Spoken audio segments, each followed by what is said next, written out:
Hello everyone, welcome to my channel. ఈరోజు ఈ వీడియోలో నా బేబీ కోసం simple and healthy food mix prepare చేస్తున్నా. 1 గ్లాస్ రైస్, 1/2 గ్లాస్ పెసరపప్పు తీసుకొని కొంచెం వామ్ తీసుకున్నాను. 2-3 టైమ్స్ బాగా వాష్ చేసి క్లీన్ చేసుకున్నాను. తర్వాత వాటర్ మొత్తం డ్రైన్ చేసి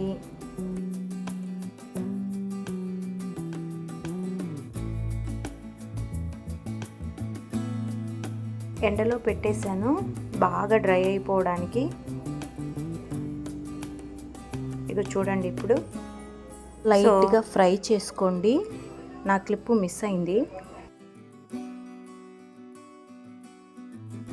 ఫ్రై చేసుకున్న తర్వాత సాఫ్ట్గా మిక్సీ పట్టుకోండి, పౌడర్ లాగా. సో చిన్న బేబీస్ కదా, సాఫ్ట్గా ఉంటేనే బాగుంటుంది వాళ్ళకి. సో అలా మిక్సీ పట్టేసుకున్న తర్వాత మొత్తం స్టోర్ చేసి పెట్టుకోవచ్చు. ఇంకా ఎప్పుడు కావాలంటే అప్పుడు యూజ్ చేసుకోవచ్చు.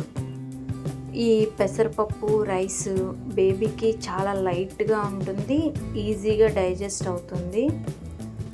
సో కొంతమంది అన్ని పప్పులు వేసి రెడీ చేసుకుంటారు, కానీ 6 to 7 months బేబీకి ఇలా లైట్ ఫుడ్ స్టార్టింగ్లో ఇస్తేనే డైజెస్ట్ అనేది చాలా ఈజీగా జరుగుతుంది. స్టార్టింగ్లోనే అన్ని పప్పులతో పౌడర్ ప్రిపేర్ చేసి బేబీకి ఇవ్వడం వల్ల వాళ్ళకి డైజెషన్ ప్రాబ్లం వచ్చి ఇబ్బంది పడతారు. సో చెప్పలేరు కదా, వాళ్ళకి గ్యాస్ ఫామ్ అయినట్టు, కడుపు నొప్పి వచ్చి ఇబ్బంది పడతారు. సో అందుకే ఫస్ట్ స్టార్టింగ్లో ఇలా సింపుల్గా ప్రిపేర్ చేశాను నేను. సో చూడండి, పాప ఈజీగా తినేస్తుంది. మీరు కూడా మీ బేబీస్కి ఏం ట్రై చేస్తున్నారో నాకు కామెంట్లో షేర్ చేయండి. ఇలాంటి వీడియోస్ కోసం మా ఛానల్ని సబ్స్క్రైబ్ చేయండి. Thanks for watching.